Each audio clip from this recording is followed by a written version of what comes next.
Thank you for joining us in today's session, that is 21st Century Education Skills, being presented by the EB Experts Foundation in collaboration with Curious EduTech.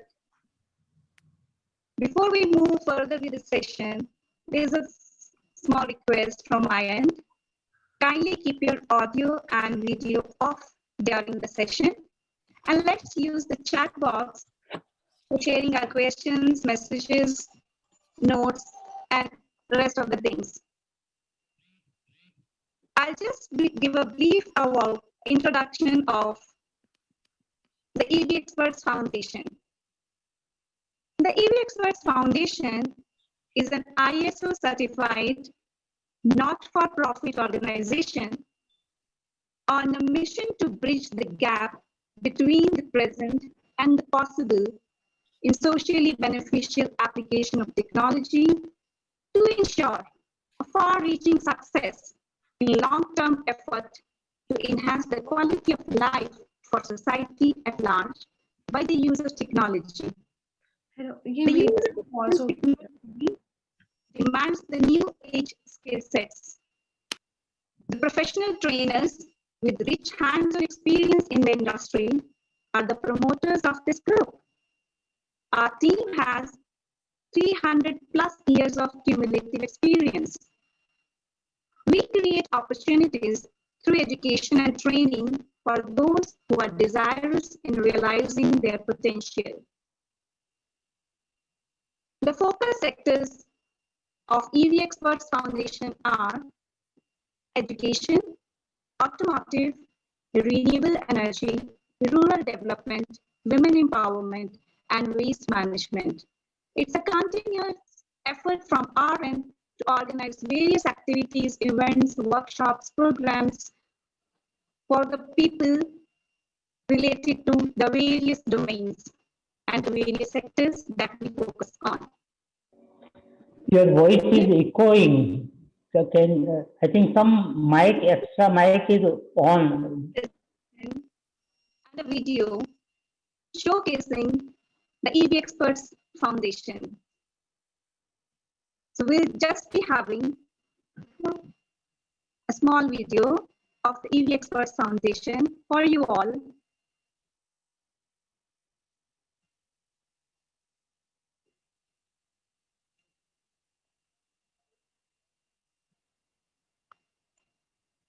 So Sunil, if you can just play the video.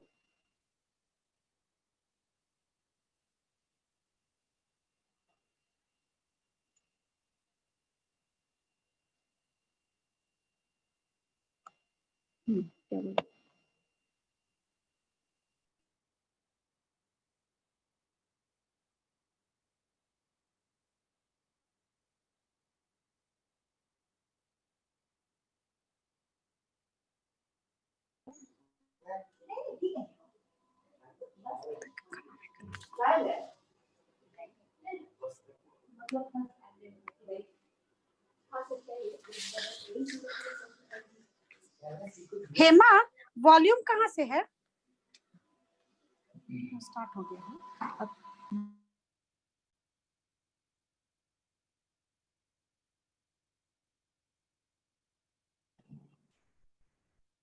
Nidhi, I think your audio is not clear, or audio of the video.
Thank you for this video, Sunil. There was some concern with the sound part, but I think we were able to see the screen, and it is clear that the work which do in various sectors of education, automotive, renewable energy, rural development, women empowerment, and waste management is an effort to help people into different sectors.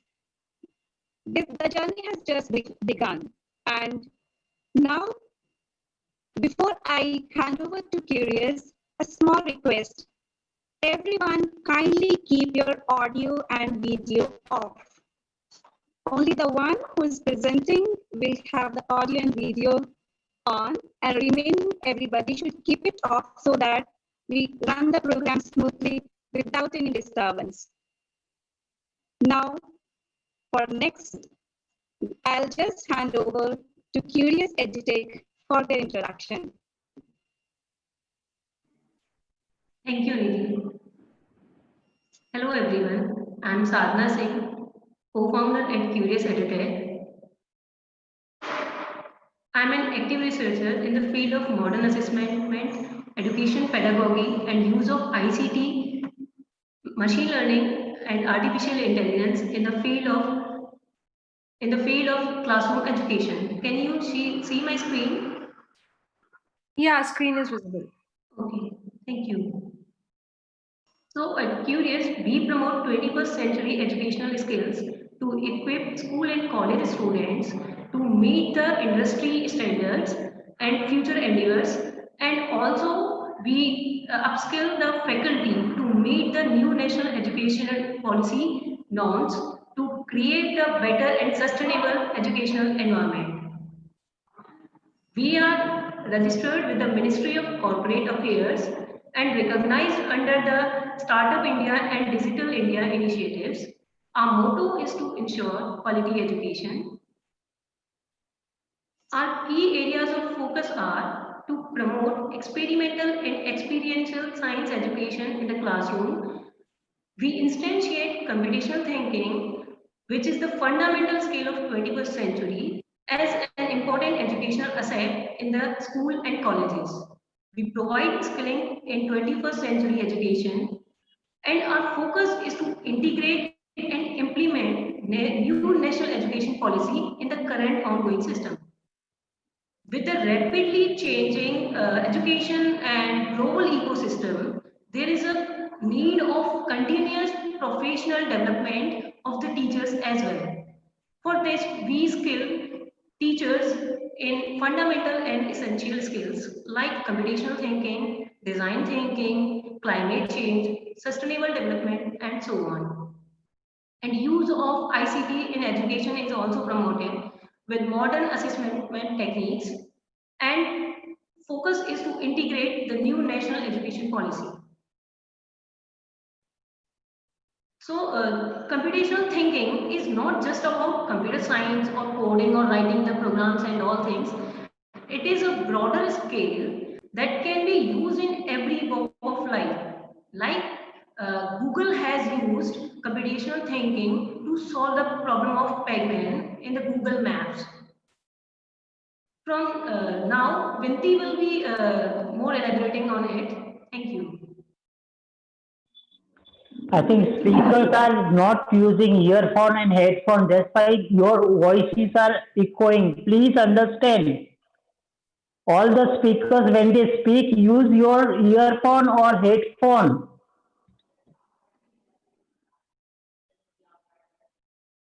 Sure. Thank you so much. Thanks, Sadhana. Just a second, I'll just share my screen.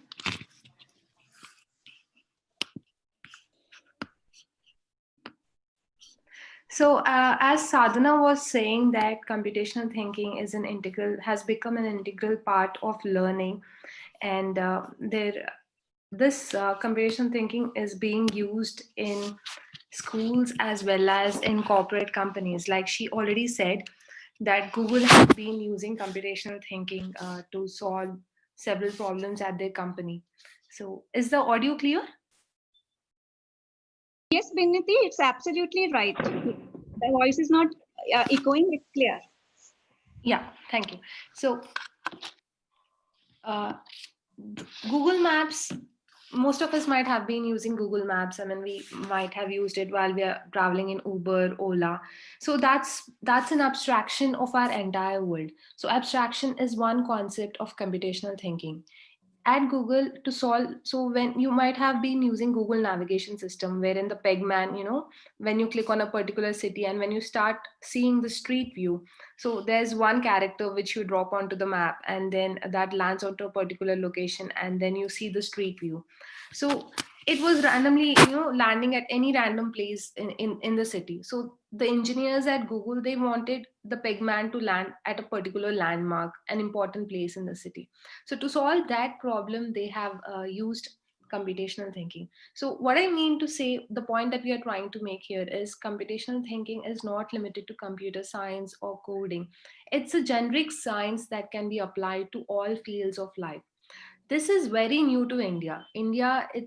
We most of us might not have been exposed to what computational thinking is, but in countries like UK, US, Finland, this has been inculcated in the curriculum from a very long time. So from almost a decade, the students in those countries have been studying computational thinking, and there are several open challenges for the students in which they participate to build projects on computational thinking. I would give you a very trivial example of how this can be used. So you might be wondering, like, okay, they use it at Google. What about other fields? I'm saying that computational thinking can be used in different walks of life. So, so most of you might be recognizing the people in these pictures. So if anyone can identify who's a badminton player here, anyone maybe from among the participants.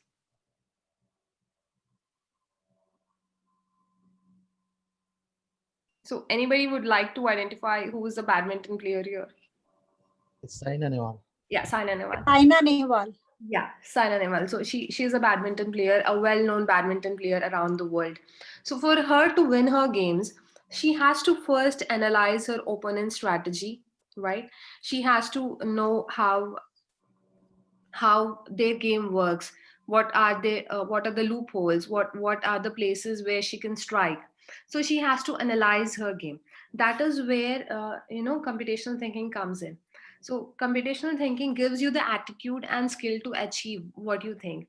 For example, in case of badminton game, the problem analysis is done, and then she has to formulate a strategy to win the game. So that's algorithmic thinking and problem formulation. So not only that, everybody knows MS Dhoni. He's a captain. He was a captain of our Indian team, and he is well known for his critical decisions that he takes for his team. So that kind of ability is given by computational thinking. So any questions on what computational thinking is? So no questions, right? So I'll just go ahead. Questions towards the end when we have a question answer session. Sure.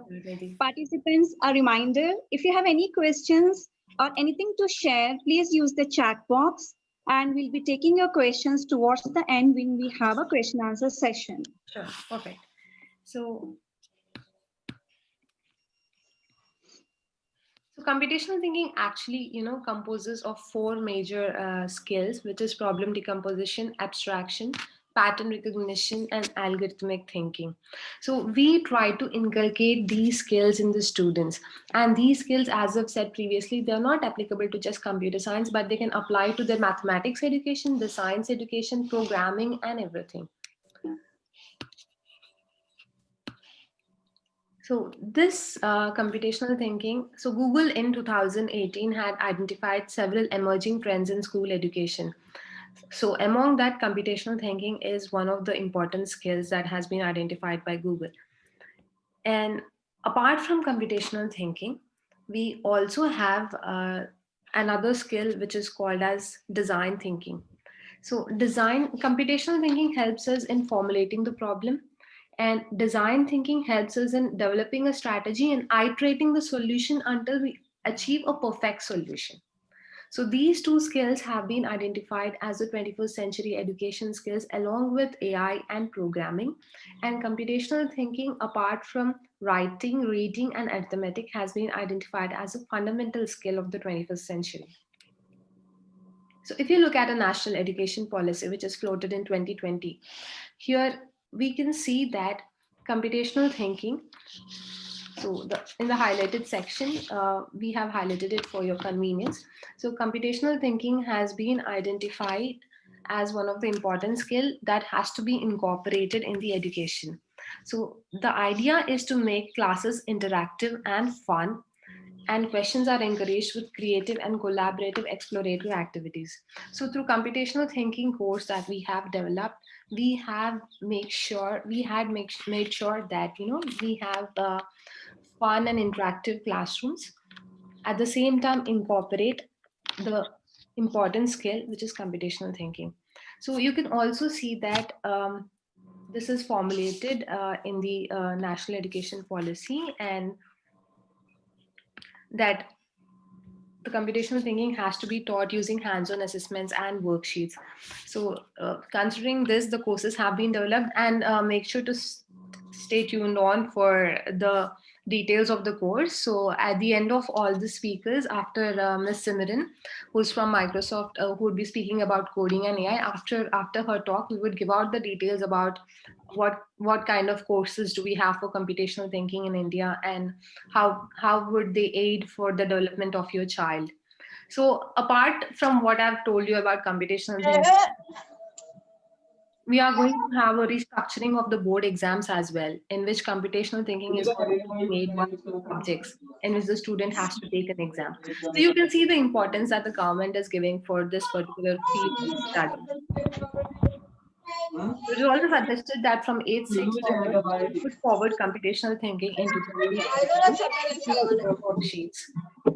So can one of the, I think, participants mute? We are having some kind of disturbance. Please mute. Participants, a gentle request to you, please keep your audio. Please. Yeah. So in order to take forward this initiative of the new national education policy, and to take forward computational thinking to make it an integral part of school curriculum, we have partnered with EV Experts Foundation, and this strategic partnership is to promote 21st century skills for education in schools. So please tuned for the rest of the 4 talks. After the talks, if you have kids along with you, please bring them along. We have an interesting interactive activity to be performed. I hope you would enjoy that activity. So that would be at the end of the talks. And we also have a promotional offer for the people who are attending this particular webinar. So that would also be given out at the end of the talks. So hand over it to Nidhi. Thank you, Viniti, for explaining us the importance of computational education policy, also giving us a brief about the programs which the Curious EduTech has designed for the students. So as you mentioned, participants, do stay tuned with us till the end of the program, because by the end, Viniti from Curious EduTech will explain the programs in detail. Also, she'll announce the promotional activity for the members who have joined us today, and there will be an interesting activity for the children. So if you have children, please have them join us for that activity. And also kindly keep your audio off during the session, because what happens is there's a kind of disturbance when the speaker is speaking. Thank you so much for your cooperation. Now moving further, let's discuss about the education system in the past, in the present, in the future. How it helped the children in the past, what's the demands of the future, and what's going on in the present. So I'm delighted to have our honorable guest speaker today, Mr. Abhishek Bakshi, who is an educationist with more than 20 years of experience in various fields. He has worked in information technology, business development, and education industry. He started his career as a programmer in IBM platform and eventually shifted to formal education as the passion was calling. 2 post-graduations in information technology and education management from Symbiosis Pune, and Bachelor in Science as well as in education helps him design the future aspects of education. With a track record of training more than 500 teachers in last 5 years, he is presently working as a principal of an extremely high school in Ankleshwar, Gujarat. So you're welcome, Abhishek Bakshi. Over to you. Thank you, Didi. Actually, I'm feeling highly flattered by your introduction. Good morning, everyone. Good morning, all the panelist speakers, and especially the 46 odd participants. It's a Sunday morning, and I can understand like you have sacrificed your morning family time and Netflix time and coming and joining here. So I'm allotted 12 minutes. Nidhi, is it right? 12 minutes? Yes, Mr. Abhishek. Yeah, you're right. So I'll try my best to keep it within 12 minutes. I'll be presenting a screen now. Just tell me whether you can see it or not. Can you see that? Yes, Mr. Abhishek, we can see the screen. Okay, thank you very much. So my topic is school curriculum, past, present, and future. It's we can say that elephant in the room, right? The curriculum, the much talked about subject. And since we are talking about the future 21st century, this becomes a very important topic, no doubt of it. I will let my presentation, the slides present. I'll be not talking much. You feel free to ask me questions. You can ask it in the chat. And if there is any kind of explanation required, please raise your hand or ask in the chat, then I'll be answering that. Okay.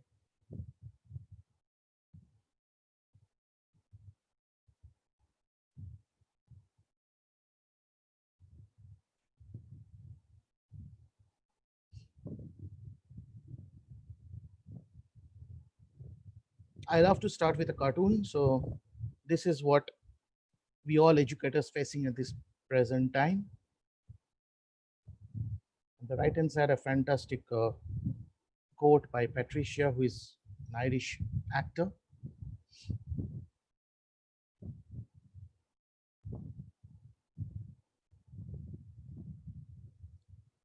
Now, this is a picture of a race course, right? So you must be wondering like what a race course is doing in the curriculum.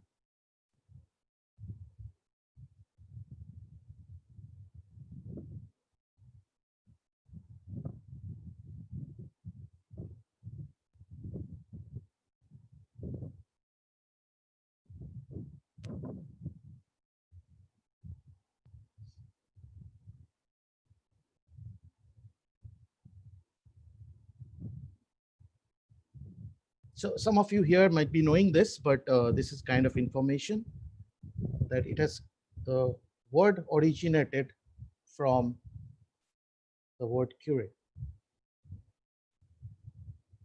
Now I'll come back to this definition later on, but please keep a note that the origin is to run the race course.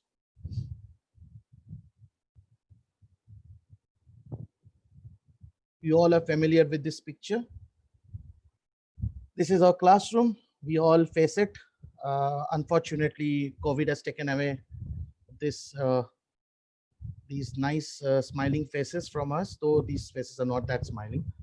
But very soon, we hope that we'll get back this classroom again.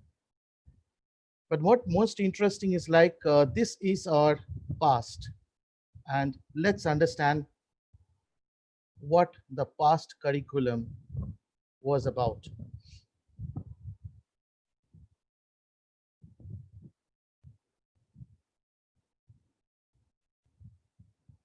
So I've identified six criteria, major features, which determine the curriculum of the first, as you can read from my slide.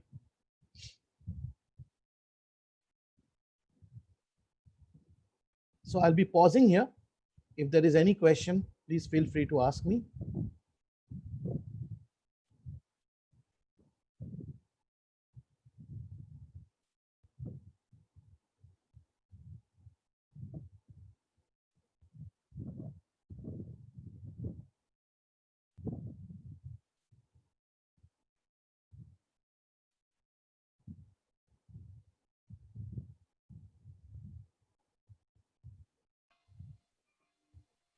Okay, I got a question already. I got a question from Dr. Jyot. He's asking that how we arrange subjects like sports, music, dance into as per the NEP. So yeah, Dr. Jyot, you'll get your answer as we proceed in this presentation. But this is what our curriculum of our past looked like. That it was mainly teacher driven, guru driven rather, fixed. It was standardized, localized, goal oriented, and compliance driven. If you have any further question regarding any one of the points, you can ask me. I'll be answering at the end of the presentation.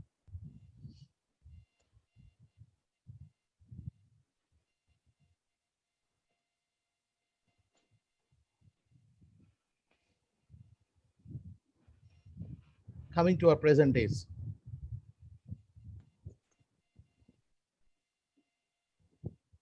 Can you see the difference? Anyone can tell me the difference? What is the major difference here? Anyone? Maybe the way that we interacted with the teacher, the kind of interaction, and the kind of values that we had. Okay, now just from the picture, like what is the major difference here? There can be several differences, right? From like the last like 1,000, 2,000, 3,000 years back curriculum and today. But that's from the picture. What is the major difference? Teaching is more convenient now for the children compared to the previous years. I don't know, I don't know who has drawn the picture on the left-hand side, but the students seem to be pretty happy, and I don't know like whether it is not convenient. I think it was convenient during those days. Yeah, anyone? You can write it down also, no problem. So maybe they are like very, very strict, and the current situation is very lenient towards the students and fun-loving and enjoyable education. Okay. I can't vouch for that because maybe that students from 5,000 BC were also liking it. So yes, Dr. Jyot, fantastic, like near to the nature, definitely the previous, that was like fantastic point.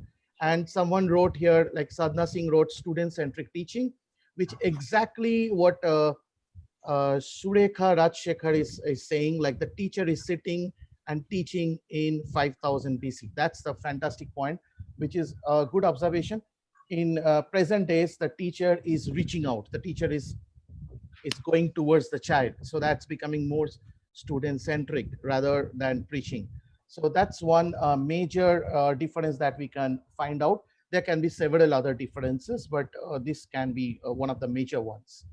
So let's come to the present curriculum. Let's see what are the changes happened. So from the teacher-driven, it has become student-driven, but it is still teacher-evaluated.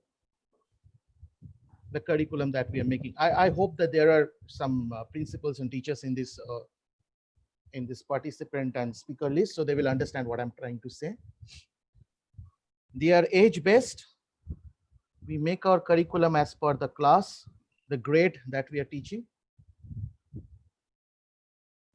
They are robust, pretty robust. And I have seen curriculum, one curriculum of one particular class of 1 week of 10 pages. So that robust it can become, and that in detail it can become. It is outcome oriented. It is multidisciplinary. Teachers and the schools are trying their best to bring the different subjects and align them accordingly. That's what Dr. Jyot was asking. And thanks to our NEP, which is encouraging us to do that. And it is globalized. If you notice, the chapters that are included in our present book, textbooks are far globalized than before. Though there is a far difference between a syllabus and a curriculum. So I'm not going to the syllabus part, which is like what you're going to teach, but rather to the curriculum, which is how you're going to teach.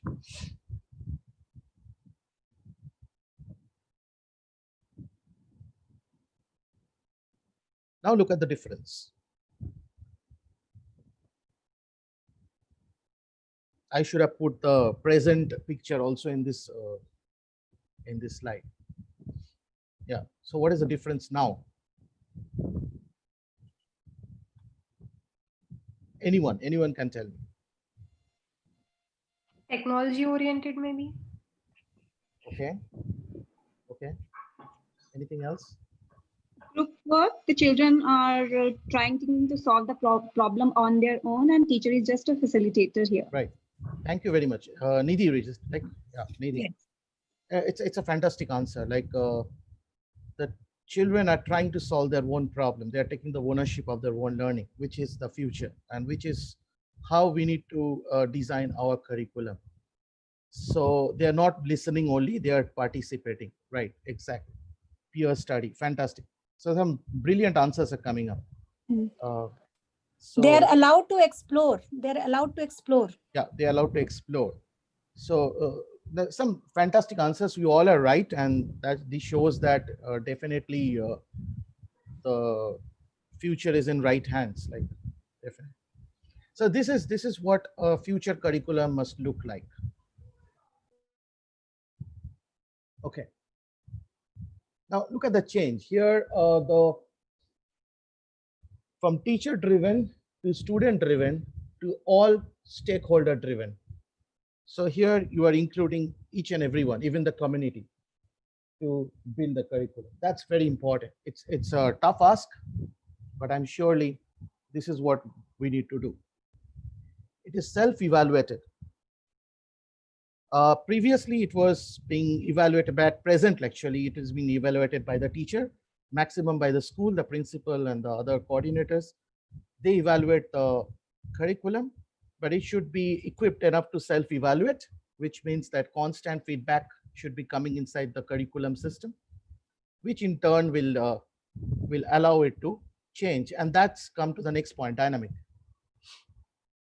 That makes the curriculum dynamic. It is not a fixed curriculum. It is not made at the beginning of the year. That usually is happening now. It should be dynamic. It needs to be dynamic because the curriculum created in March 2020 is absolutely invalid today, right? In November 2020. We can understand like a lot of things happen in this world. So ideally the curriculum coming next day, tomorrow, can be changed, can be modified.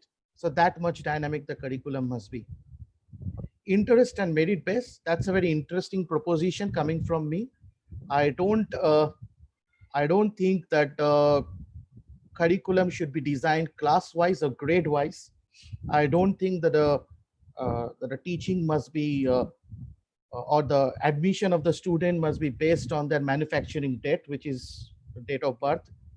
Students are organic life forms and not products that are being manufactured in factories. So there will be different multiple intelligences in different students, and they should be allowed to sit as per their interest and merit. It's a tough ask, but some of the schools are already trying it and they're doing it excellent. So you can ask me questions later on. I'll be answering that how it can happen. Encapsulated, which in other word means there should be proper modules and it should be abstract. Later on in the next slide, I'll be explaining you why I written this encapsulated, because I have got a belief that the role of the teachers are going to change a lot in future. It is too much to ask for from a teacher in 21st century. We are telling a teacher to play several roles, whereas we are creating differentiated learning environment for our students, which itself is a hypocrisy. And I think that this needs to be addressed well in advance today, so that we can design a better future of learning, of teaching learning. So I believe that the teacher should play a role of a delivery mechanism, like it's kind of a presenter. And some teachers will be playing a role of a designer, and some teacher will be playing a role of a analyst and data collector or curator. Much more specialization? Yes, sir. Yes, absolutely. It's much more specialization required, and there should be definite roles coming up from future. And definite the term teacher has already changed. We call it facilitator. I have my mentor in this group, Colonel sir, who just spoke, And according to him, the teacher at presently is a learning curator, which is a fantastic definition of a teacher. But I hope that in future, the much more specialization happens. And just like today, a principal is often referred to as CEO of a school, maybe the teacher will get proper support from 3 or 4 different person delivering a fantastic lesson. Next comes the process oriented, which is actually the definition of the origin of the definition of curriculum. It should not be goal oriented. Learner outcome must take a backseat, and the process must come in that. Why I'm saying this, because the process, if we become process oriented in our curriculum, that will make our curriculum truly dynamic and flexible. That will give us the power to actually help our curriculum evolve through the process of time. So I believe that the curriculum should be more process oriented, because it's a process which we actually enjoy, not the success criteria of the curriculum. Why? Because like once you reach the goal, you have got nothing to do. But actually, if you enjoy the process on the way, you'll actually like what you are doing. So it should be a process oriented curriculum. Polymorphous and evolving, this is a tough ask again. Polymorphous, why? Because I believe that a curriculum made for mathematics can be used anytime in a literature class with little bit of tweaking. So there is a term in our technology which we call overloading. So it's a kind of overloading that can happen in a curriculum, which should be happening, because that's how a curriculum should evolve. There should not be a fixed mindset that, okay, a math curriculum is made for mathematics only. So it should be a polymorphous. Any math curriculum, any sports curriculum, which is like a curriculum of cricket, can be transformed into a mathematics class at any point of time. So I think that answers what Dr. Jyoth actually asked. And last but not the least, it should be localized and not globalized, because what is happening now, we are focusing more into a global aspect and global what is happening in all over the world. And that many a times I've noticed that is removing the culture and the traditions that we follow in our local domain or local perspective. So the localization is actually the future, and that will result in the sustainability, because without sustainability there is no point of creating a curriculum which will help a student to be successful in their examination in the near future, and not to the distant, dynamic and uncertain future which the student will be actually facing. So with that, I'm coming to the do we have another 2 minutes, Nidhi? Minutes, Mr. Abhishek. Yeah, 1 more minute. Yes, 1 more minute is fine. Yeah, thanks. So this is my last slide anyway. I think second last slide probably. So this is the transformation which I'm looking at, like from guru to teacher. At presently, we are in the facilitator, according to Colonel Sir, one of the most reputed agent. Like, thank you, Colonel Sir, for joining. Actually, he's like and he says that it's learning curator, which is going to be the demand of a present demand. And as for me, the future need to have 3 roles of 3 different subjects, like curator, designer, and presenter. One role of one teacher will be divided among 3 different personnel with more specific more specialization. So that's definitely need to be done in a school. Yes, there is a question of financial accountability. That's a different topic. We are not talking on that. That's a different platform. I think we can talk about it. So that's it. This is me, and I think this should be the picture. Thank you, and keep learning. In this picture, this is Aishwarya, by the way. Thank you, Mr. Bakshi, for such a wonderful session explaining about the school curriculum in the past, present, and how it should be in the future. And yes, and the best thing was the curriculum planned in March 2020 is not applicable in November 2020. 2020. Right. Yes, so there are uncertainties in the future, and that is where we need to be updated with the technology, because all the teachers, the parents, and even the students felt a sudden need to learn the skills to attend the classes online. And this was a huge challenge in the beginning when the lockdown was announced, but slowly everybody is at ease. So that is where the technology, the computational skills are required. Thank you, Abhishek sir, for joining us. Thank you so much. Nidhi. And my presentation is already shared with you, so I would request you to share it with all the other participants and everyone. Right. Thank you so much. Yeah, moving forward, now we have Ms. Shanti Vijay Bhaskar, Principal Lok Nayak Narayana Vidyalaya, joining us as a guest speaker. Mr. Shanti Narayan Vijay Bhaskar has spent 3 decades in the education sector. And she says, being in the education domain was a choice and not a chance. The association with the young minds is always a privilege for her, because the students never allow their educators, their teachers, and the school management and the school leaders to be on their, always to be old, and the demand of being updated by them is too high. So what happens is the faculty is always on the toes to match the present scenario, to match their demands. Her career objective is to serve an institution which has the objective to shape the young minds as the future pillars of the nation. Now, let's hear more from Shanti Vijay Bhaskar. Over to you, ma'am. Jai Gurudev. Happy morning to one and all present here. And thank you, Nidhi, for a nice introduction. I'm really happy to be as part of the panelists, and I'm very happy to wish the people on and off the desk a very happy morning.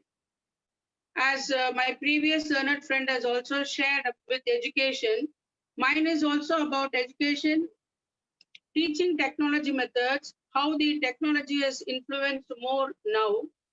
I would be talking about that. A good quality education is one that provides all learners with capabilities they require to become economically productive, develop sustainable livelihoods, contribute a peaceful democratic society, and enhance individual well-being. I would like to present a screen share.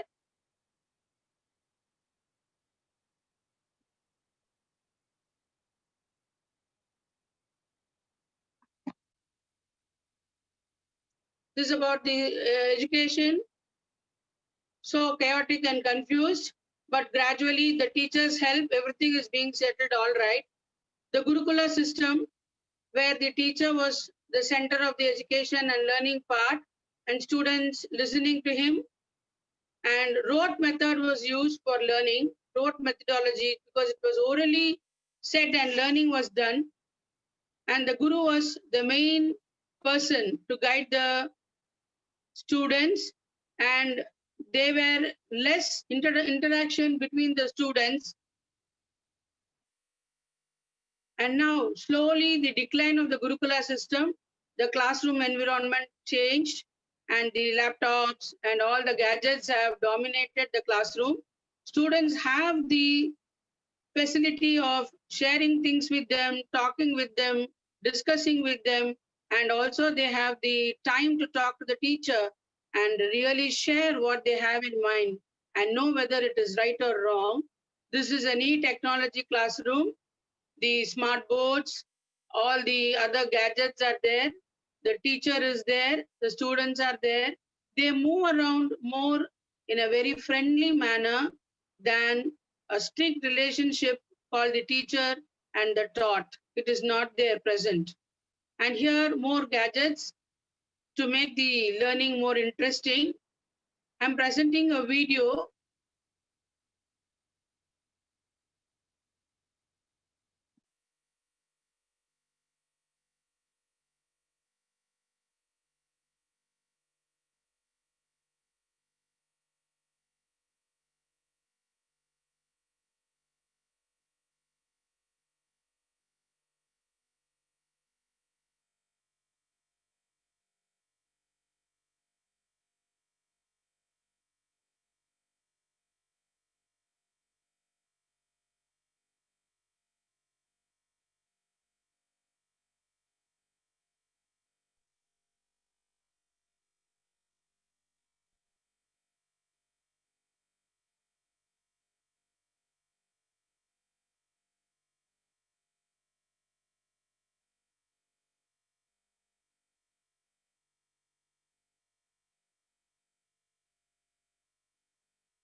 Hello friends, I hope the video is self-explanatory. Some part of the world is having such a type of learning, and soon it would be shared all over the world where children can learn it in the three-dimensional learning, and teachers become facilitators and teach them what is being seen in the screen. So they have to be fully, of course, soundly keeping their knowledge updated. In ancient India, a Gurukula was a type of spiritual learning education system with Shishya living near or with the Guru. The students learn from the Guru and perform their duties and activities in Gurukula. It inculcated self-discipline, respect to Guru, worked as a group to build a strong relationship with all.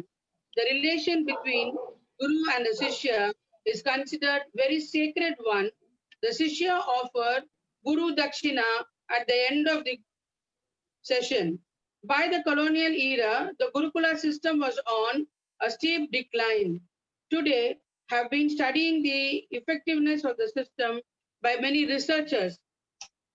The major difference between the Gurukula and the modern school at present is that modern education includes variety of subjects, but in ancient days, they studied the Veda, epic, literature, archery, astronomy, and so on.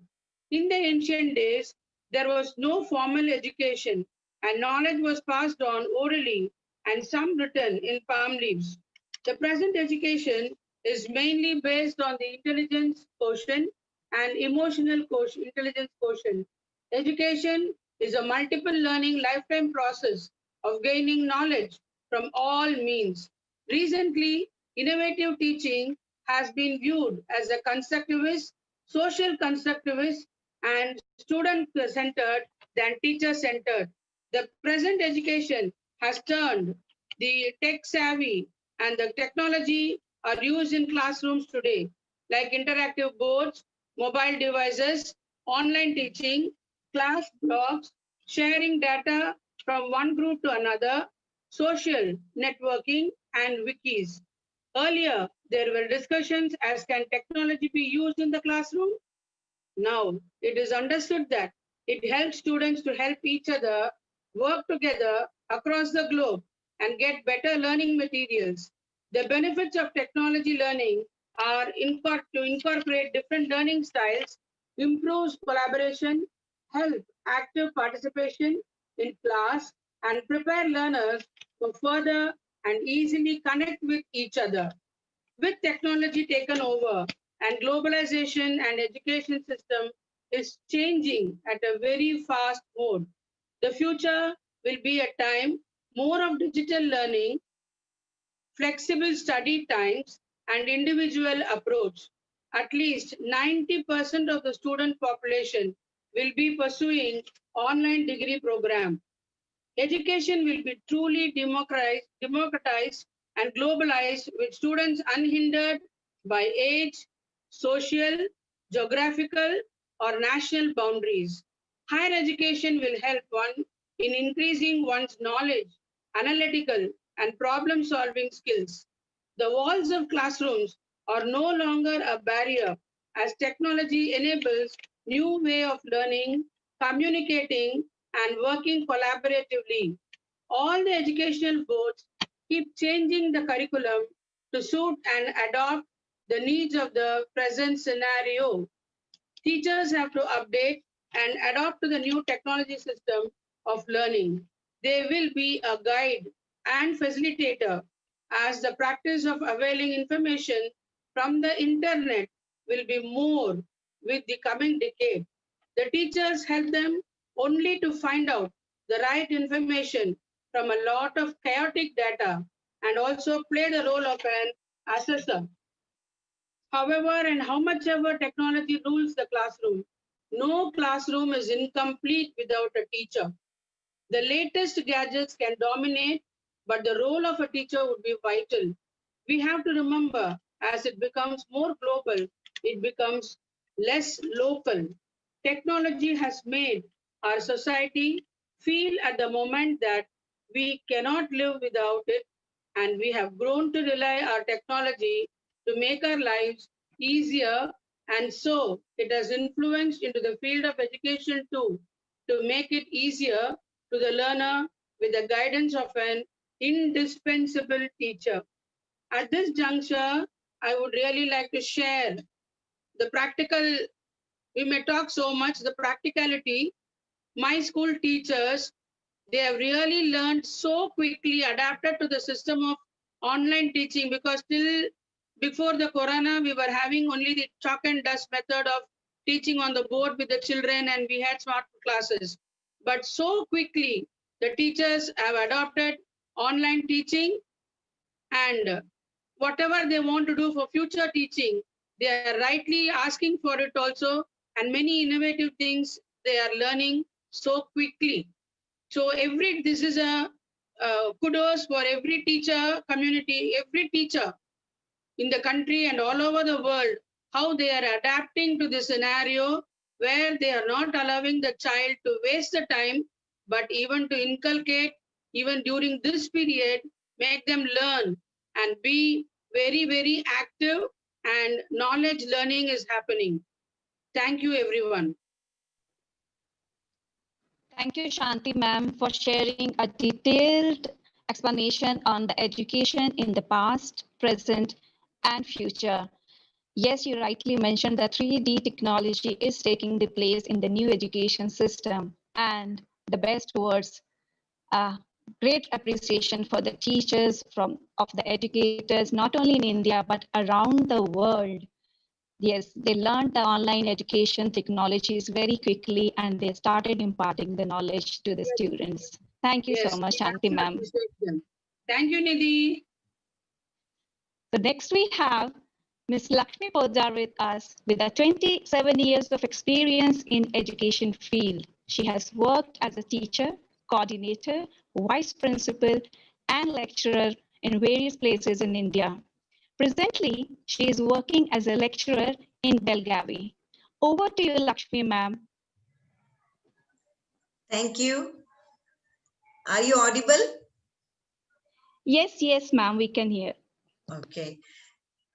Am I visible? Yes, ma'am, we can see you very clearly. Okay. Thank you so much. Good morning to one and all. Now, Indian culture, all the time, importance of education or knowledge is Vidyanāmanarasya rūpamadhikam prachanna guptam dhanam Vidya bhogakari yashas sukhakari Vidya gurunam guru Vidya bandhujane videsha gamane Vidya param daivatam Vidya rajasu pujyate natu dhanam Vidya vihina pashu. So it means if you have knowledge, you can survive anywhere in the world. So knowledge is so important. Now, education in India, this is such a broad topic that I cannot possibly cover all of it. Therefore, today I will focus on some challenges facing the system in the past, present, and potential challenges in the future. In the past, Indian education revolved around the Gurukul system. According to the Vedas, children, especially only boys at the age of 8, would go to their guru's house, live there for a certain number of years, and obtain education. This Gurukul was not only a place of learning, but also a source of obtaining spiritual and practical knowledge. There were many advantages to this system, such as emphasizing on students being independent and making the role of teacher or guru extremely important in the overall upbringing of the children. However, this also had several challenges. One of the major drawbacks was that students were discriminated based on their caste. For instance, Brahmin were taught Vedas, mantras, and shlokas. Vaishyas were taught finance and trade. Kshatriya warfare and Shudras were not taught much beyond their supposed role in society. This kind of caste-based discrimination is derogatory and results in maintenance of inequality. Thanks to the selfless work of social and economic reformers such as Rajaram Mohan Roy, Ishwar Chandra Vidyasagar, Dr. B.R. Ambedkar, and Mahatma Phule, and Mahatma Gandhi, and many others, we have been largely able to get rid of casteism in education. At the very least, the Constitution of India expects that every child will have equal opportunity for the basic right to education, that is RTE. Even as caste-based discrimination was rampant, girls were denied education, and it is only in the last 50-60 years or so that we have been able to move towards equal opportunity for education to girls. Women were marginalized and expected to perform the role of housewives and caregivers for a long time, and therefore they were completely denied basic education or were forced to discontinue schooling after matriculation. I would like to highlight the efforts of two reformers, Jyotiba Phule and his wife, Savitribai Phule, who strived to bring girls to schools and ensured that education was made available to them. It is because of these efforts that today I am able to give a speech on such a platform. However, there are still many girls in our country in different regions who do not have the same opportunities as others. While we have come a long way, we need to ensure that every girl is educated, so she may be able to showcase her talents on several such platforms. In the long run, educated girls means empowered women who will contribute immensely to the development of our country. In the present education system, schooling seems to have a more business-like approach. Everything is streamlined. Children are taught a set of curriculum. Teachers are under immense pressure to finish the syllabi. The emphasis seems to be more on obtaining marks rather than the children learning something. The syllabus has expanded so much that we have ended up killing the curiosity and interest of children.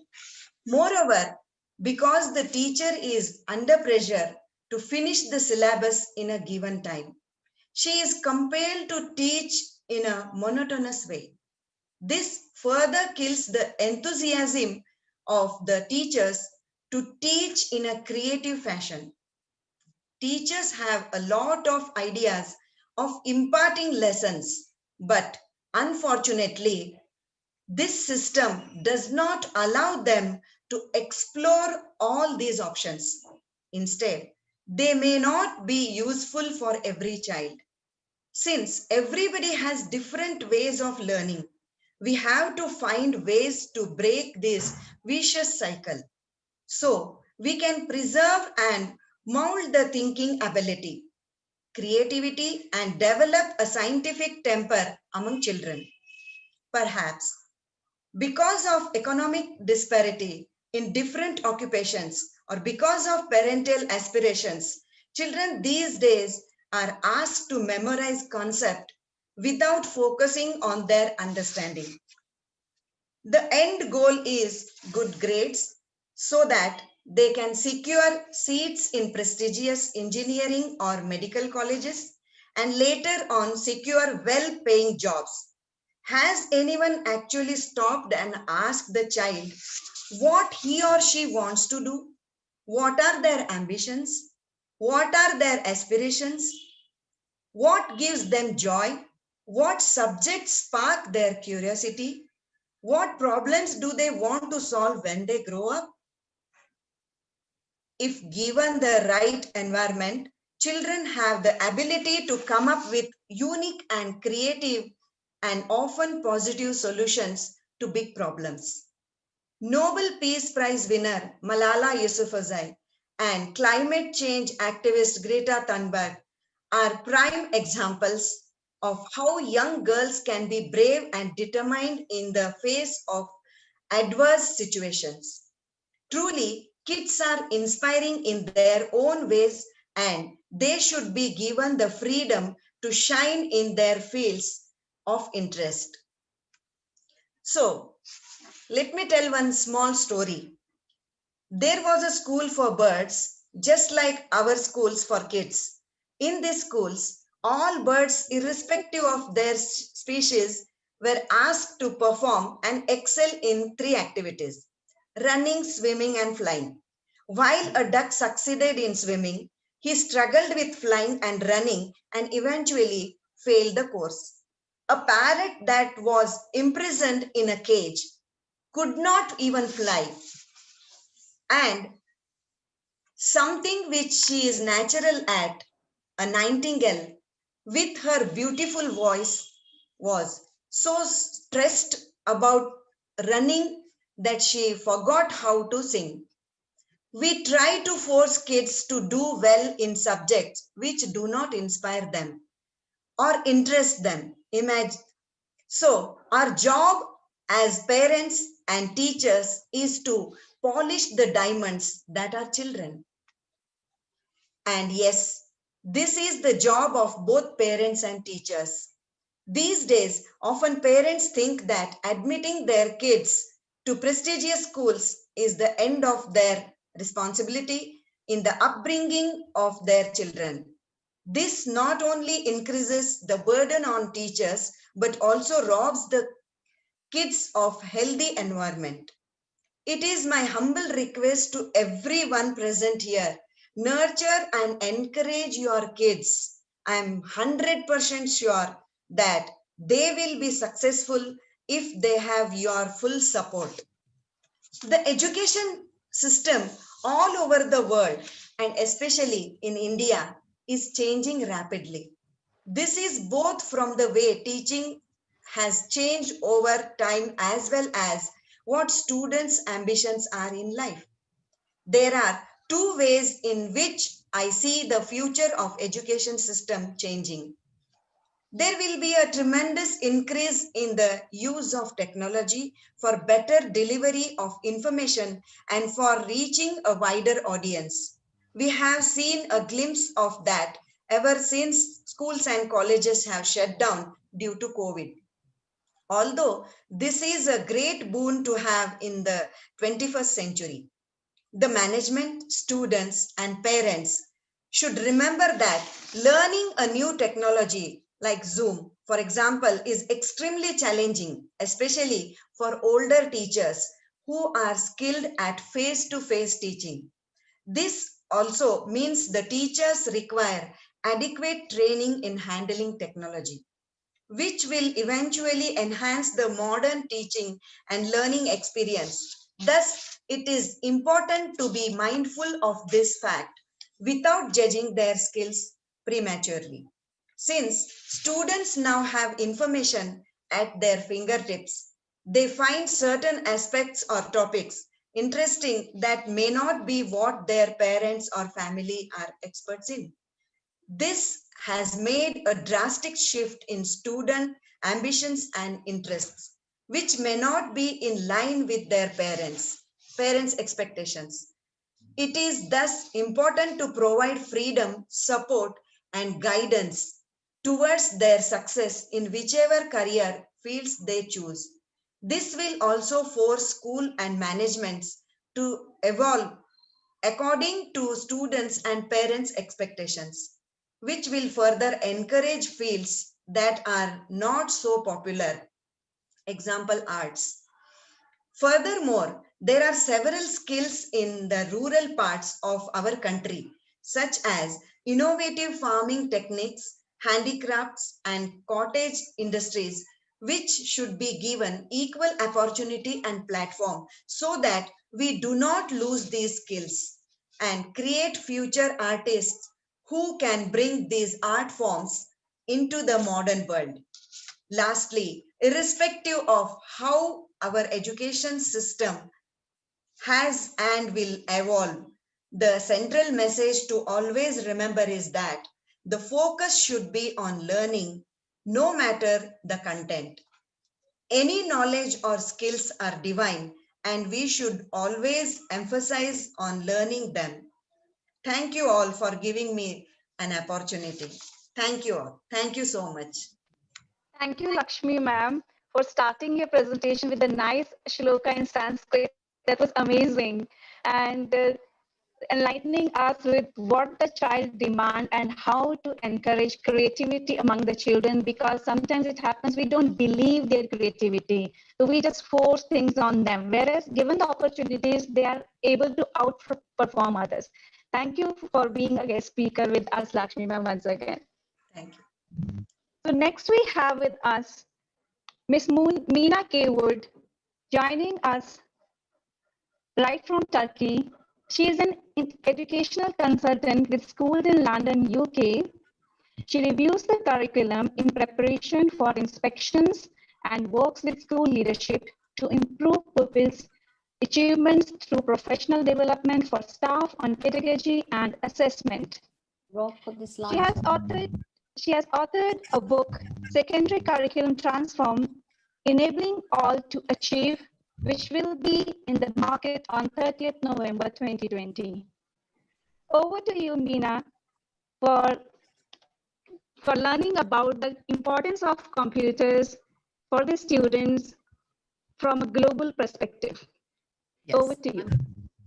Good morning, everybody, and thank you for some brilliant presentations I've been listening to just now, describing the state of learning in India currently and where you are believing you're moving to.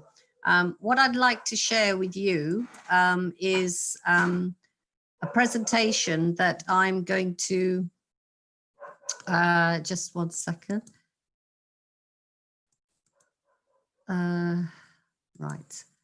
I'm going to share with you the experience of the UK, because a lot of you are talking about how to, are you all able to see the screen, first of all? Vidhi, are you able to see the screen? Yes, Meena, we can see. Yeah. Okay, and you're all able to see me, I'm assuming. Yes, we can see you beautiful. Okay, excellent. Yes, I have to explain. I think one colleague there said, "Why am I looking at the sky?" Because, well, I believe in high, deep blue sky thinking. But apart from anything else, the reason I'm looking upwards is because the camera on my computer is positioned in that way, and I can't. It's built into my Dell computer, so. There's the joy of technology. So anyway, moving on, what I'd like to do with you all this morning is to share some of our experiences from the UK. If I can say that the UK schools have been open ever since March, they were never shut down. The students, we had a limited number of students coming into school between March and August, purposefully, where there were select pupils who were allowed to come in.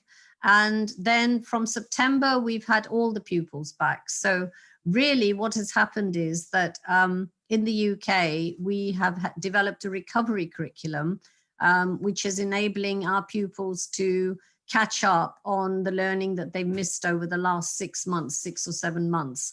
And so we have some very key lessons that we've learned from our experience, which I'd like to share with you, because I think you are all on the threshold of moving towards developing curriculum and thinking through how you're going to cope with learning and education in this age of the pandemic. And so I think it would be valuable for you to see how we as the UK have reacted to it and what we've learned from it. So first of all, I just want you to consider what we're doing. We're creating 21st century learners, but as many of the colleagues have said, some of the skills that we are currently talking about, computational thinking and so on, have been there for millennia.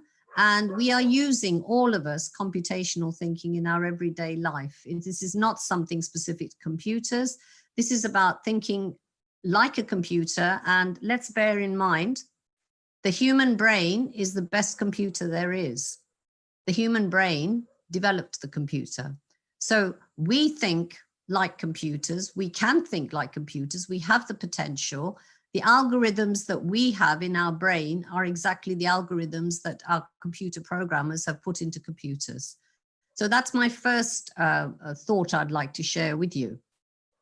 Then I would like to say that what we are looking at in terms of the 21st century learner is what I call the 3 C's.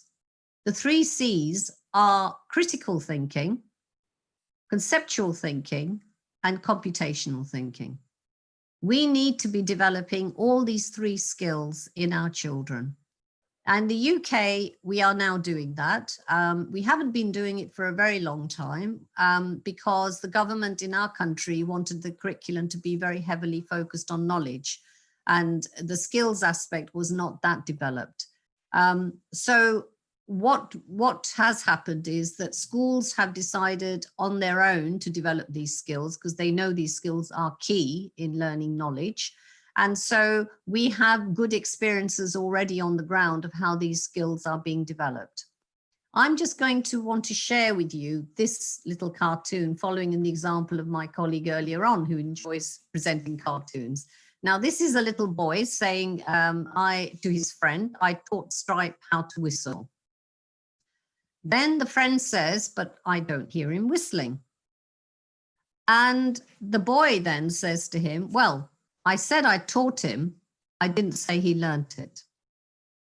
And I think that is a salutary lesson for us all. We need to bear that in mind when we keep talking about learning. We cannot, as teachers and educators, make assumptions about what children are learning, whether it is online, whether it is offline. Technology is not a panacea for all our problems. Neither is a teacher standing in front of a group of children. What we need to be doing is making sure that we don't make assumptions about what children learn. We know that they have not learnt everything we've been teaching them.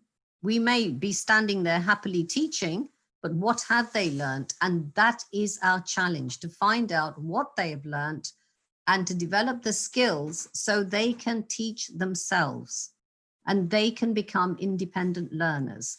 When they don't know something, they can actually have the skills to find out what they don't know. So I'm going to move on. I will say something more about that in a couple of minutes and give you some examples from the UK context. But I'm moving on to reiterating what was said at the beginning about the 4 cornerstones of computational thinking. I just want to refresh our memory is that we are looking at computational thinking, which is a map from curiosity to actually direct learning. And this is really important because the whole point of how we do that, how we move from curiosity to learning, is through these 4 elements. We will break down a problem.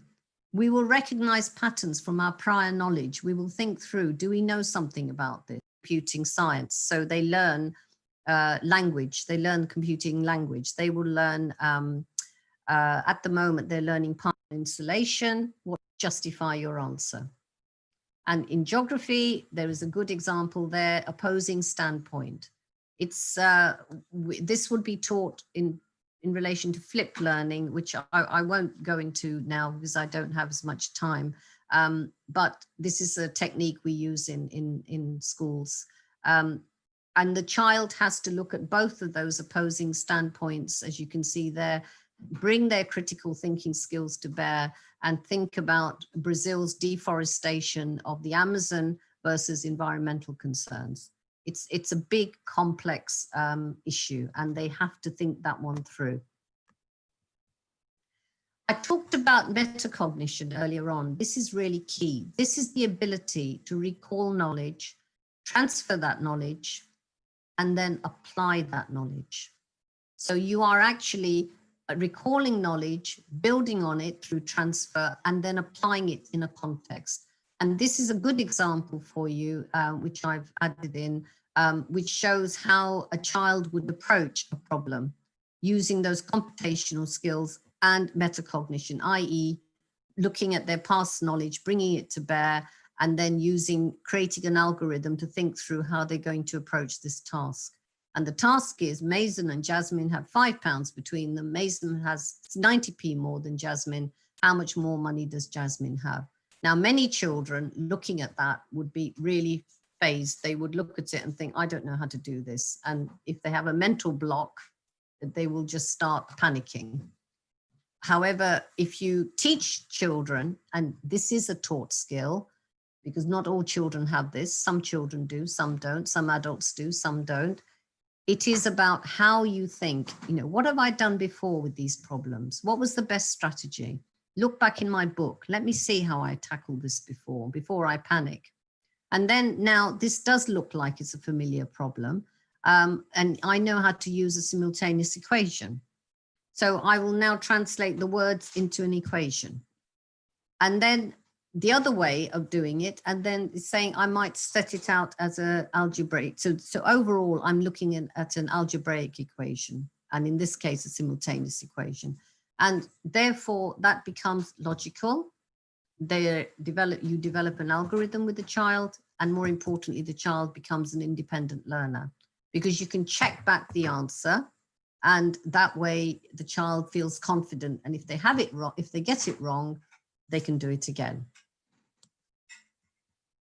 So I just wanted to reinforce the point that whether we are doing online or face-to-face teaching, really the skills are the same. We cannot be lulled into thinking that simply because we have technology, we now need a new skill set. We've always needed this skill set. The issue has been whether schools have decided to opt for rote learning, or they've decided to opt for developing skills in their children so they become independent learners. Before you can develop computational skills, children need oracy skills. They need self-expression, active listening, critical thinking, reflective skills, and conceptual thinking. So it isn't enough to say that if you sit a child in front of a computer, automatically they will develop these skills. They don't. Believe me, they don't. I have seen enough children in lessons, and I've taught children in lessons where as a principal of a school, but as a teacher myself, where if you sit them in front of a screen, you might think they're learning. Actually, there's very little learning going on, and they are drifting from information to information. They're getting information overload, and actually the learning is very, very limited. So there needs to be a balance. There needs to be, in terms of the skills they have to access that learning on screen, they need to be selective about what they're doing. They need to know what they need to find. They need to know what to locate. They need oracy skills, the spoken skills. They need to have the opportunities to speak to other learners, to discuss with them, to problem solve. They need to have the skills to actively listen, because without active listening skills, you can't learn. So they need to be able to listen and not it's very easy when you're looking at a screen, and some of you may be doing it now listening to me, that you home in and out, you zone in and out, that you might actually be listening, then you move away and thinking something else or doing something else. And it becomes so that the what you are listening to is not sequenced, and therefore you're losing parts of essential knowledge. And the essential knowledge is what you need to develop your thinking, and more importantly, to move forward in the learning. So I would suggest that computational skills are not the panacea, neither is technology, but the actual skills that a child needs to develop are multifaceted, which will develop automatically then these computational skills. And actually, if we're moving to blended learning, which we are in many, in all our countries now in the world, you need a combination of all these skills if our pupils are going to become independent learners. So that would be for online and face-to-face. So what have we learned from the UK recovery curriculum? We've learned that we have to identify, first of all, and address the gaps in students in learning, the students' learning. So what teachers have done is at the beginning in September, they created baseline assessments, which looked at what students had learned over the last few months. And there was an incredible discrepancy, a wide profile of the learning that had taken place. Some of it quite deep because children had been following the online learning that they'd been given during the summer. And other students hadn't understood what was going on. They were sitting in front of a screen, but they weren't able to follow the learning. And when they got stuck, they didn't know what to do, so they switched off. Other children would sit in front of a screen and use their phones or go onto social media, and the teacher didn't even realize that was what they were doing. So you can't make assumptions about what the students know and can do. And what we learned was we had to ensure that recall was developed. Students use their prior learning in the context of learning, that we have to create a synergy between online learning and face-to-face teaching. We had to develop the depth of learning online, in other words, giving children opportunities for assessment. And finally, that technology is not a panacea, it's a facilitator, and students need the skills to use this. This is just an example of a school in Delhi, which uses this kind of state-of-the-art technology. But I would end with saying, are all our pupils curious learners, knowledgeable, critical thinkers with reasoning and problem-solving skills? Thank you.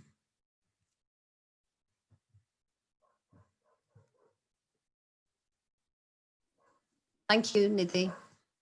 Thank you, Meena, for giving a clear and a lot of information about the UK curriculum and how the Indian curriculum needs to be developed for blended learning and the importance of computational skills for the students to make them future ready and develop the 21st century skills among the students.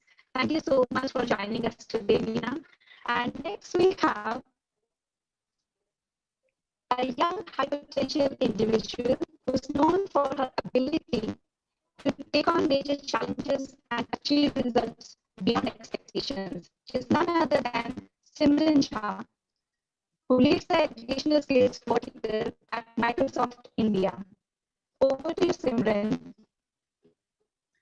Thanks, Nidhi, and thanks everyone for joining us on a Sunday morning. Now afternoon, a very good afternoon to everybody. Thanks to all of the other speakers for sharing their insightful journeys and experiences.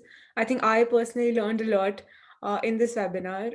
So thank you, Curious EduTech and EV experts, for giving me this opportunity to be part of this webinar and address you on such an important topic, which is skills that make you competent today.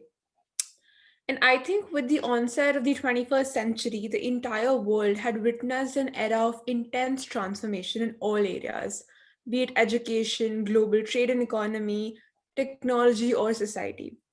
And for years, the technological changes of the fourth industrial revolution had basically ushered us closer and closer to the future of work. As emerging technologies automated work processes in some roles and industries and created new opportunities in others, we saw that basically from traditional workplace, we're moving into online world, and now we're actually experiencing it hands first, wherein we have to adopt to a culture wherein we're adapting technology to the best of our efforts. The COVID-19 pandemic, I think, has accelerated this adoption of technology by many folds. And the future of jobs is here. And it is driven by technology. Coming from a Microsoft background, from a technological background, I can surely, I think, write this fact that cloud and development skills such as AI, machine learning, data science are continuously topping career trend predictions for 2020 and forward. And it's becoming increasingly imperative that students have access to the right tools and technologies to learn the necessary skills that are needed to equip them to be ready for the future market. And it's extremely crucial and equally important that educational institutions, faculties, staff, they are incorporating these required technical and life skills into their university and school curriculum and making it a part of the everyday life of students and educators. Just sharing some insights from a couple of surveys and reports that we have worked very closely on. For example, the World Economic Forum's Future of Jobs report 2020 basically shows that nearly half of all the workers today will be needing upskilling, reskilling, and every job will need digital skills. And as the economies and job markets evolve, be it India, be it across the world, nearly 149 million new tech jobs will be created in fields like AI, software development, cybersecurity, and machine learning. Moreover, like I think almost every of our previous speakers had specified, there is a lot of emphasis, I think, on skills which are not just technical but very core to you. And the Future of Jobs survey also shows that skills such as critical thinking, computational and design thinking, analysis, and problem solving are consistently becoming top of the reskilling and upskilling priorities for businesses today. Be it Microsoft, be it any other company, not just a technology company, everyone is focusing on digitizing themselves and ensuring that that their employees are upskilling on these personal development courses wherein they can apply these skills effectively to their everyday jobs. And as smart machines take over routine manufacturing and service jobs, there will be an increasing demand for these kinds of skills that basically machines are not really good at, right? I mean, where do we differentiate between humans and machines? These are the higher level thinking skills that cannot be codified, skills that can help us create unique insights, critical to decision making, skills that make us as humans still responsible for the way we want our societies to function. We want to basically raise our kids and develop the future generation. There's absolutely no doubt, I think, that COVID-19 has led to a rapid revolution in the way we work, the way we learn, the way we teach, and basically the way we live. Nothing is really the same now, and I think nothing will probably ever be the same.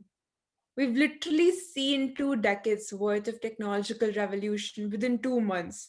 And now we're at a stage where we have to adapt to this new way of living, this new normal, as we call it.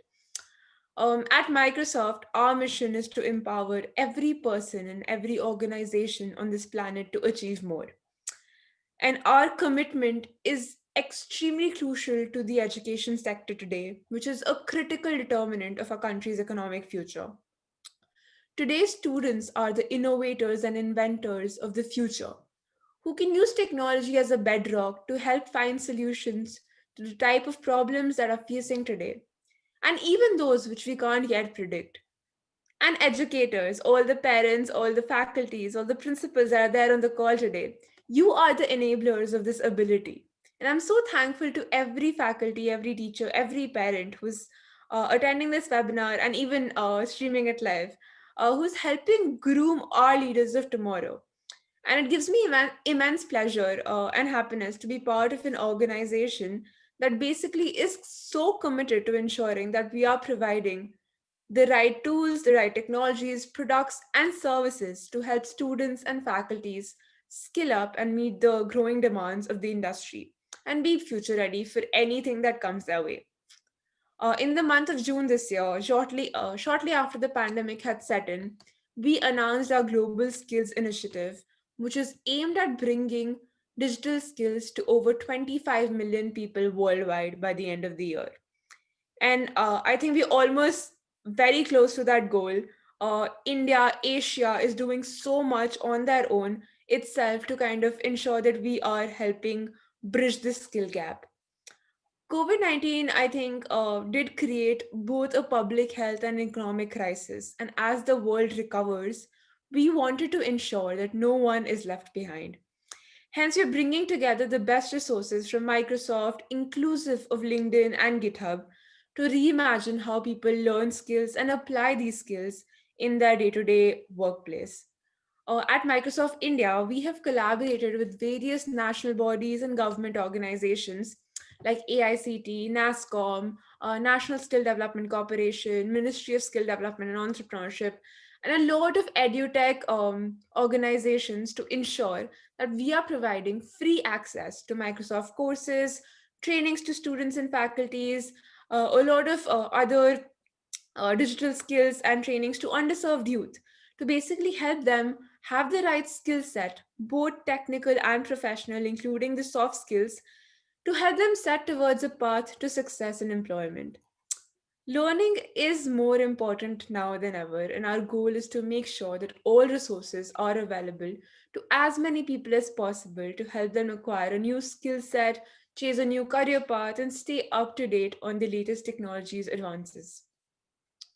From Microsoft, our learning aggregator platform called Microsoft Learn is an integral part of our skills portfolio. It offers over 1,800 course modules, helps learners advance their technical skills, and basically prepare for industry recognized certifications. So, currently, I think we're in a situation wherein we have adapted to the new normal. We are, I think, uptaking the fact that it's going to be at least hybrid, if not completely online learning. And thus this I think this effort by Microsoft and by I think a lot of companies, a lot of organizations, global technology organizations are coming up with these self-paced bite-sized modules, because our learners today, their attention, their skill journey is very different from what it was earlier. They need to be able to leverage these resources anywhere, anytime, and at their own pace. So that is what we're trying to achieve, providing them these self-paced online modules which span across a variety of technologies.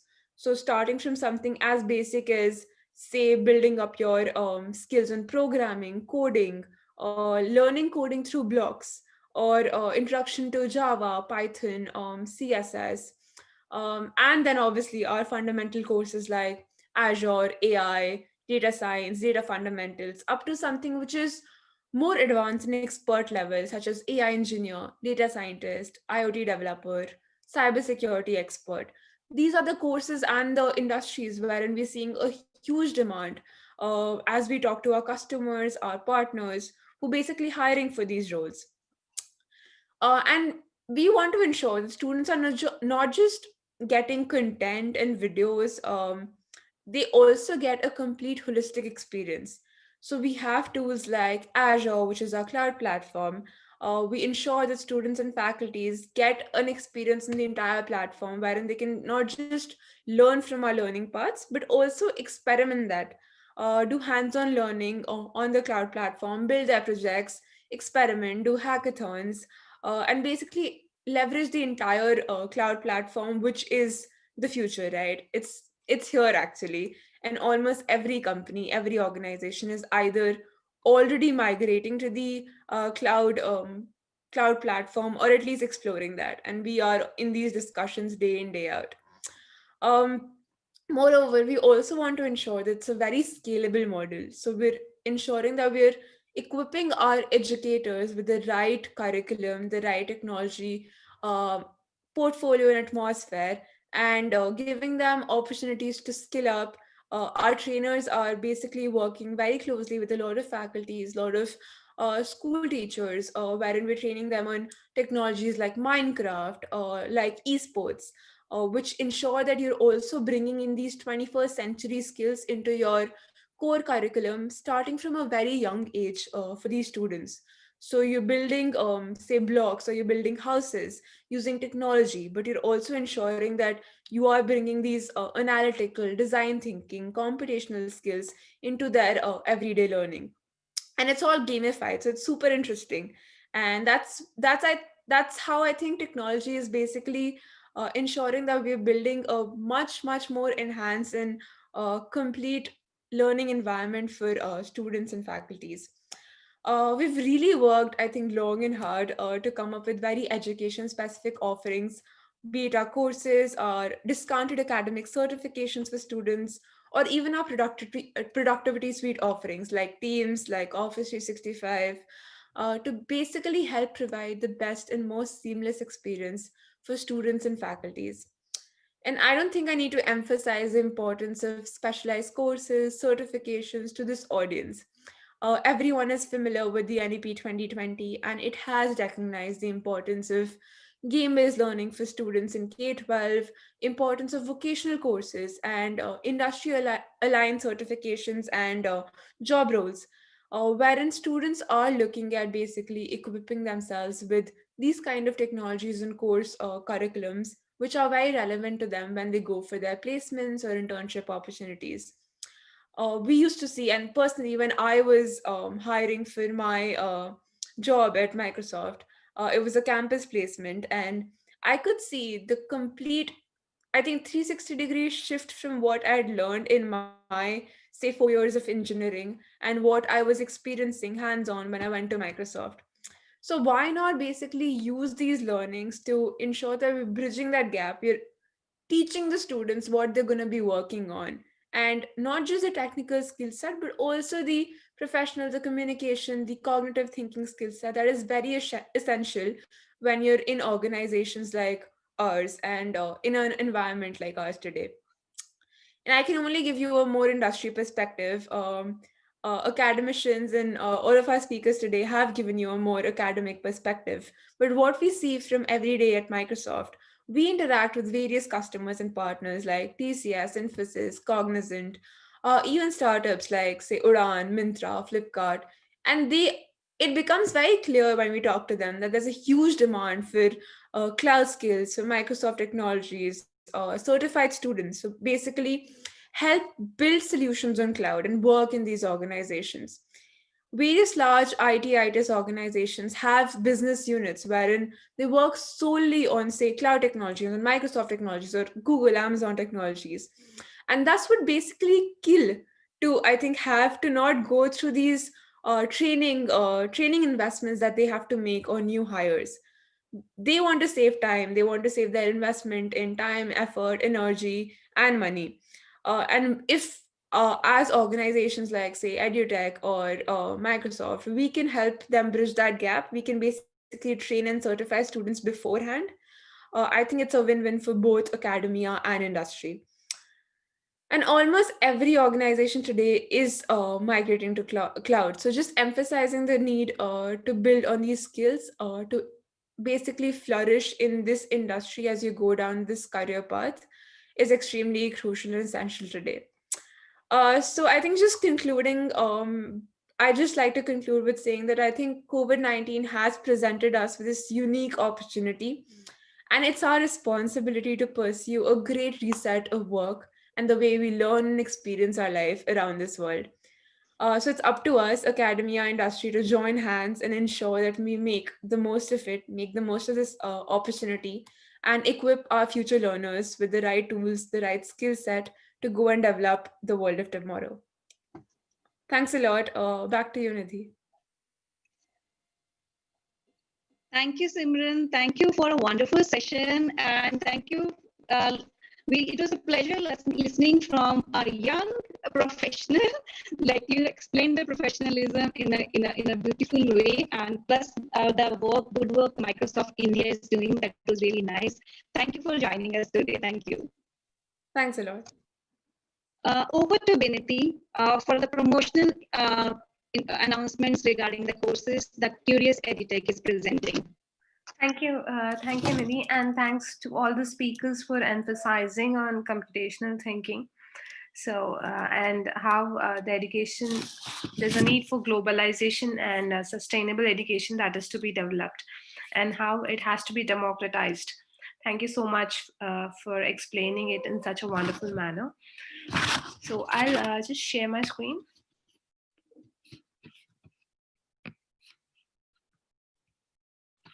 So as I have told in the beginning that this is a small activity for you regarding computational thinking. So, so the activity is that we have to connect these dots using straight lines without lifting your pen. So I don't know, I mean, how many of you might have seen this, but for those who haven't, are not acquainted with this problem, I'll just let you know how this works. So you have to just connect your dots without lifting your pen. So maybe you can let me know in the chat box, like how many lines do you need to connect these dots? So for me, it is taking 5 lines. So the participants might say how many lines that they might require.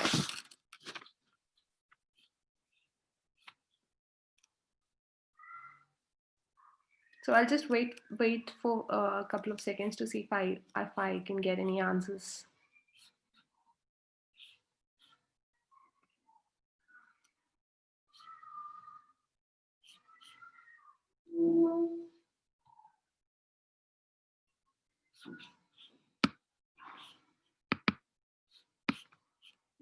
Yeah, of course we can use 5 lines. So can you actually try connecting these dots using 4 straight lines?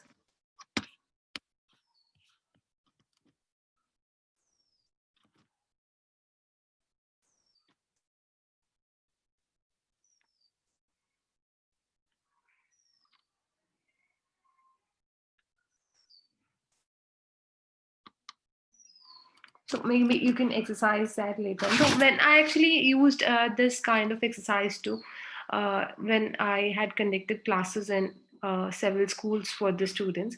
So some of them were able to solve, and most of them, it was difficult for them to go in the first time when they have seen this problem. So when I had given them computational thinking technique where they can use to solve this kind of puzzle, like why don't you divide the total number of points into half? Like you have 9 points, maybe you can connect 5 or 4 points using 2 lines and then connect the remaining using the next 2 lines. So most of them were able to solve. So this is a classical example of how computational thinking can be used.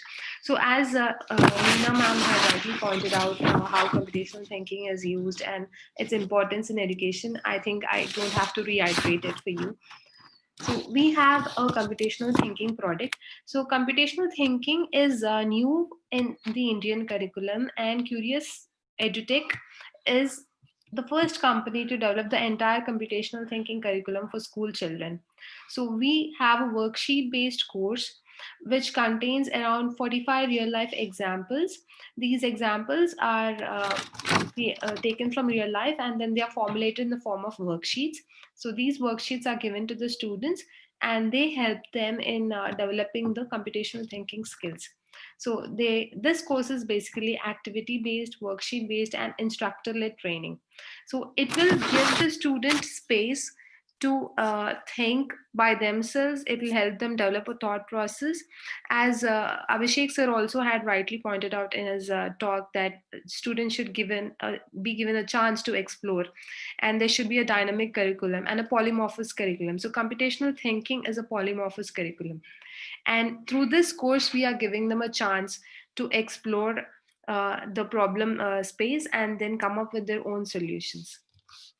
So we after the course we also have a certification for them. So this certification is based on the Bloom's taxonomy, and they give scores for the students on different computational thinking skills and higher order thinking skills. So this is for grade 6 and 7 that we are having.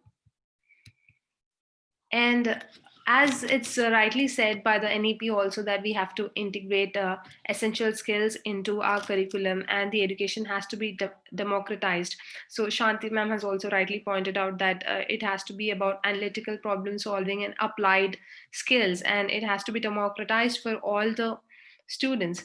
So we have come up with several programming courses which are applied programming courses, and which include design thinking and computational thinking. So there are several players in the market. So how you might be thinking, like, how are we different from the other players? So I would like to emphasize on this. So most of the courses, what happens is they deal with only the programming or the coding content. So the problem formulation part is missing out. For example, if the child is if you take any current programming courses, what happens is a particular syntax is taught to the students, and they are able to solve only a set of particular problems. So once they are out of the course, when you give them some new problem to solve, a real life problem to solve, most of them are stuck at the flow chart itself. They're not able to create a flow of the solution, or they're not able to formulate the problem itself. So unless that step is overcome, they cannot program or code it. So unless you have the content to speak, there's no way that you can translate it or express your views. It's the same thing here as well.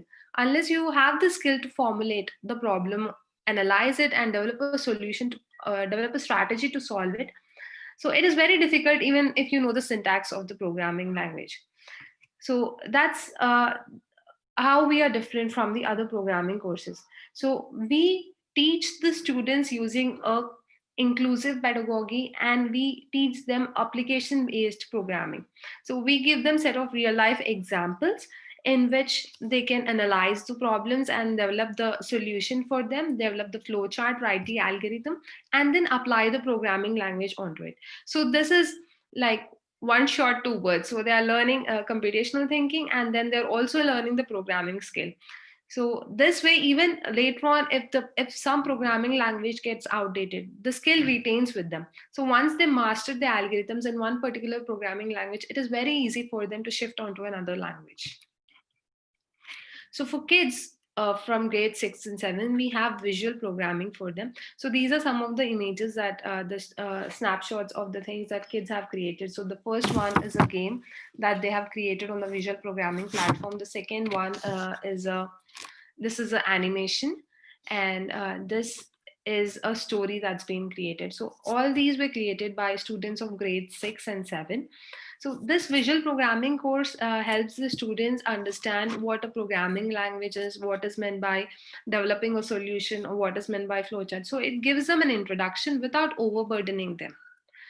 So that's for grade 6 and 7. And as I've told you that we'll be using a constructive pedagogy, we have a Python through computational thinking for grade 8 and above. And we also have artificial intelligence, computational and design thinking for grade 8 and above. So you might be wondering how this constructive pedagogy works. So for example, if you take an example of Google Maps, so if you give the student that they have to construct a Google map or a map for their city in which they live in, and they have to put in the navigation. So it's a complex problem for them to solve. So when we teach programming through our courses, we give such examples to students, and then we tell them, okay, you have to create a map for a particular location, and then you also have to put in navigation for it. So for that, what are the steps? Now break it down into smaller problems using problem decomposition technique. So once they have smaller problems, then we tell them how are you going to address each small known problems. So in this case, we have a problem of the student must navigate from his home to his school. So how do they do it? So we gave them a scenario, and then we gave them like, this is the distance between one place and the other place, and how does this child navigate from the home to school. So now we help them in coming up with the algorithm, in coming up with the flow. How do they solve this problem step by step? How do they first analyze it? How do they solve it? Then they write down the flow chart for it. Now, once they have the flow chart, it is easy for them to just map the programming language onto the flow chart. So that's how we skill the students. We just don't help them in solving 2 or 3 problems, but it's that we are skilling them. And we, after skilling after the course, we also give them some projects in which we assist them in creating those projects. And we also help them create an online portfolio, because online portfolios are equivalent to certificates. When you sit for an interview in the company, so it's always that if you have an online portfolio which is visible to the open source community, if you have contributed something to the community, if you have developed some projects, that is always an added benefit, and it shows your worth. So we ensure that we provide such kind of work to the students. So I would like to give you a classical example here. Like I give this example to most of the, customers who, or parents or teachers whom I meet, because I think that example itself stands out in itself. So one of my friend who is with the IT company from a couple of years. So he is from Chennai. So he has been working with one of the big IT firms in India. And when he went back to his college to rehire, so he's an electrical engineer, and then he moved on to computer science. So after a couple of years working in the industry, he went back to hire students from his own college, and they were also electrical engineers. So they had Python on their resume. So he said, okay, let me ask questions on Python. Are you comfortable with Python? And they said that, yeah, we are comfortable with Python. So when he started asking questions on Python, they were not able to answer. So when he asked them, why did you keep Python on your resume? So he said, we did solve some programming problems. We addressed and we wrote few programs, and that's the reason we have Python. So that's not how you put Python on your resume. So we would like to fill in that gap. We would like to skill the graduate students in basics of Python and basics of data science, make their foundations strong, and make their problem solving and strategy formulation skills strong. And also help them create an online profile so that they could project themselves well when they go for job hiring. So as Simran and the other speakers and Shobha ma'am has rightly pointed out that there's a need for continuous professional development. And as the other speakers also had said that, it's time for us to plug in and help our students develop computational thinking and other 21st century skills. And at the same time, there's also need for us to assist our teachers in developing these competencies in our school children. So the new national education policy actually states that 50 hours of continuous professional development modules are required for teachers. So we have training for in-service and pre-service teachers on outcome-based education, competency-based learning, experiential learning, modern assessments, essential and fundamental skills. So the kind of skilling previously there was skilling for teachers in science education, mathematics education, but with the change in global ecosystem right now, we have some essential skills like computational thinking, design thinking, climate crisis, sustainable energy, in which we have to train our students, for which we have to assist our teachers. So we do such kind of continuous professional development for teachers through our courses. So I have a promotional offer for all the participants who are attending this course. So we have a 5% off on all the courses, and there are 2 scholarships per school. So if any school signs up for this program, we have 2 scholarships that would be given out for students, and this offer is valid for 72 hours. And one more interesting thing I would like to show you here is, out of 1.5 million schools who are serving 260 million students in India, so we have 260 million school students in India. 2/3 of the students, that's almost 175 million students, belong to government schools, and 70 million belong to private schools with a little affordable fee. So we ensure that our prices stay at a lower end so that we could meet the students at the lower end of the spectrum and meet the masses. So I would also share the link for registration for these courses, and we would like to contact you. So I'll put the link in the chat box. If there are any questions, I would be happy to answer. Over to you, Nidhi. Thank you, Viniti, for giving the details of all the programs that Curious EduTech is presenting for the children, for the students, and even for the in-service professionals. And this is for the information of all the participants who have joined us today.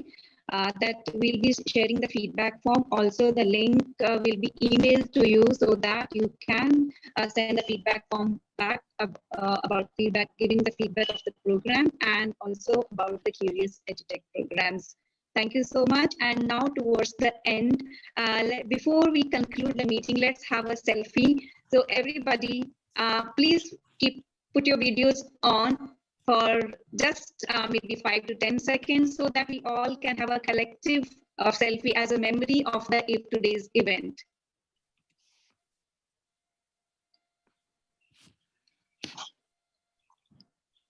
So I request to participants once again to have your videos on for some time. We'll have a collective selfie and like this. So waiting for everybody to make the videos on. Yes, we can do like this as a memory of today's session.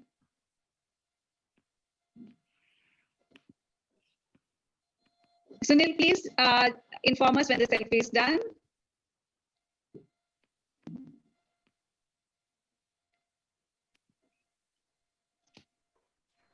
Yeah, done. Thank you, Sunil. Thank you so much, and thank you. And one more thing, maybe I've just posted the link in the chat box. So if no, we'll also email the link, but I've Yes. also posted it for your convenience. Fine. So we have put the link for the programs in the chat box. You can check that. And also it will be emailed to you so that you can access it later. Thank you everyone for joining us on this Sunday. Looking forward to meet with you again in another program. Bye from EV Experts Foundation. Do keep following us on our LinkedIn page, on various social platforms like Facebook, YouTube, for various programs that we conduct in different domains, which I mentioned in the beginning. We also have a membership program wherein you can have access to all the videos and the content which is related to the various domains that we focus on. So keep following us and keep connected. Thank you, everyone. Bye for now. Thank you. Thank you very much, Nidhi. Thank you. Thanks, Bye. everyone. Thank you. Bye, Simran. Thank you. Thank you, Nidhi. Thank you, ma'am. Thank you, Venkat. Thank you, sir.